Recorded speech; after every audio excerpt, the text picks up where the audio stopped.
স্বাগতম আমাদের চ্যানেলে। আজকের ভিডিওতে দেখাবো আমাদের পুরো ভ্রমণের অভিজ্ঞতা।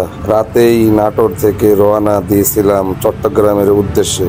বাসে ছিল আরামদায়ক সিট আর পথে দুইটি জায়গায় খাওয়া দাওয়ার জন্য বিরতি, একবার ন্যাশনাল হোটেলে আর একবার হোটেল নূরজাহান।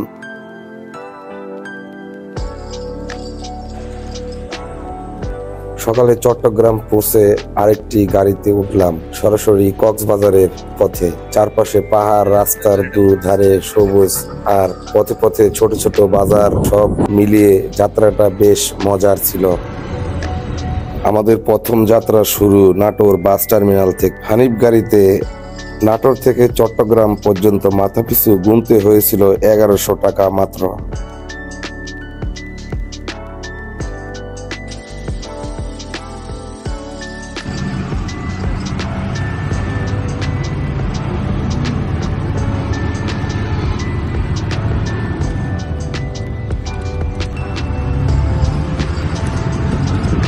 ন্যাশনাল ফুডে আমাদের গাড়ি এখানে বিরতি দিয়েছে 20 মিনিটের।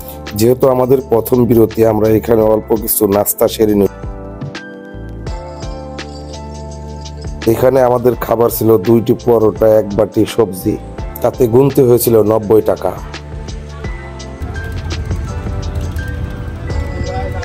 আমাদের দ্বিতীয় বিরতি ছিল কুমিল্লার হোটেল নূরজাহানে। তখন রাত্রি প্রায় 3টা বেজে গিয়েছিল, তাই ক্ষুধাও অনেক লেগে গিয়েছিল। হাইওয়ে হোটেলগুলোতে খাবারের দাম একটু বেশি হয়ে থাকে। এখানে আমাদের খাবার ছিল 1 প্লেট করে মুরগির চিকেন খিচুড়ি, তাতে গুনতে হয়েছিল 350 টাকা।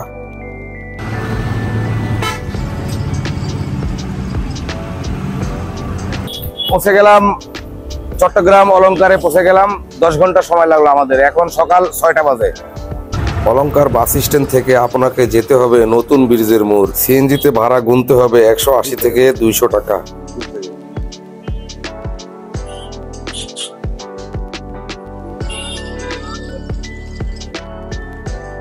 এটি হচ্ছে নতুন ব্রিজের মোড়। নতুন ব্রিজের মোড় থেকে আপনি কক্সবাজারের গাড়ি পেয়ে যাবেন। নন এসিতে গেলে আপনাকে ভাড়া গুনতে হবে 350 টাকা, আর এসিতে গেলে আপনাকে গুনতে হবে 550 টাকা।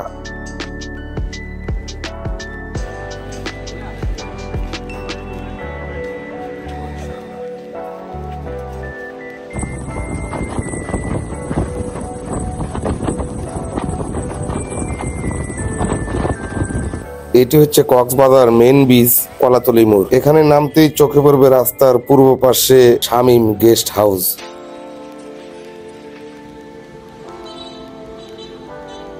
আমরা এখান থেকে একটি রুম নিয়েছিলাম।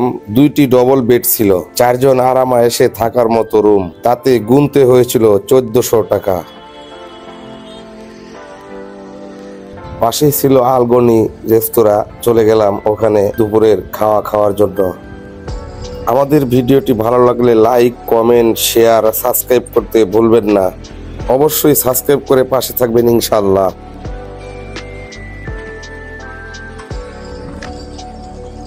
আমরা দুপুরের খাওয়ার জন্য বসে গেলাম। এখানে আমাদের খাওয়ার প্যাকেজ ছিল গরুর গোশ, মাছের ভর্তা আর আলু ভর্তা। প্যাকেজ ছিল 350 টাকা।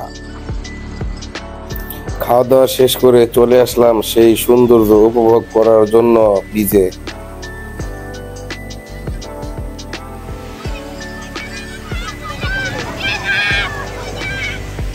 এখানে আসলেই যেটা মন ছুঁয়ে যায় সেটা হলো বিশাল সমুদ্রের ঢেউ আর তার শব্দ।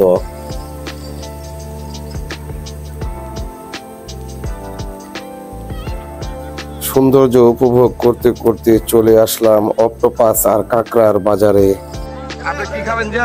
আমি অক্টোপাস খাইলাম যে। কি খাবেন যা? মামা কি খাবেন যা? কি খাবেন যা? কাঁকড়া খাবেন যা? অক্টোপাসও খাবেন মামা? কাঁকড়াও খাবো ভাই।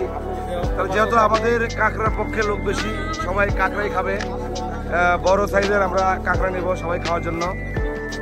মাছ দিলে কয়লাতে ফোড়ানো হবে, কিন্তু এগুলো কয়লাতে ফোড়ানো যায় না, এগুলো শুধু ফ্রাই হবে। তাহলে ভাই পুরাই দিলেন, ওই চা সিদ্ধ হয়, তেলে ভাজে দিলেন না? না হবে, আরে হবে, তেল বাদ দিয়ে ভাই। ওটা ছোট যায়, ছোট যায় না, ওটা নিব না। অবশ্যই ঝাল বাড়িয়ে দিবেন। আমরা 2টি কাঁকড়া নিয়েছিলাম 300 টাকায়। এখানে আমাদের কাঁকড়াটি পরিষ্কার করা হচ্ছে। আপনি কাঁকড়া নেন আর মাছ নেন, দাঁড়িয়ে থেকে পরিষ্কার করিয়ে নেবেন। পরিষ্কার করিয়ে না নিলে আপনাকে লারি ভুড়ি সহ অপরিষ্কার অবস্থায় খাওয়ানো হবে।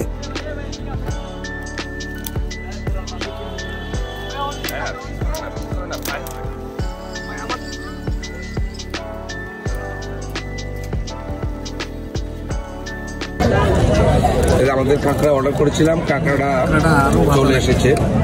কাঁকড়াটা কেমন হয়েছে? ঠিক আছে বন্ধু, মামা ভালো লাগছে সব জিনিস তো সব। ভাই কাঁকড়াটা খেয়ে কেমন লাগলো আপনার কাছে? ভালো লাগছে। কাঁকড়া কাঁকড়া সেই স্বাদ।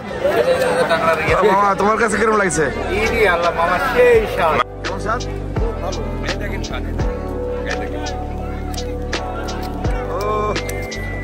সেই স্বাদ মামা।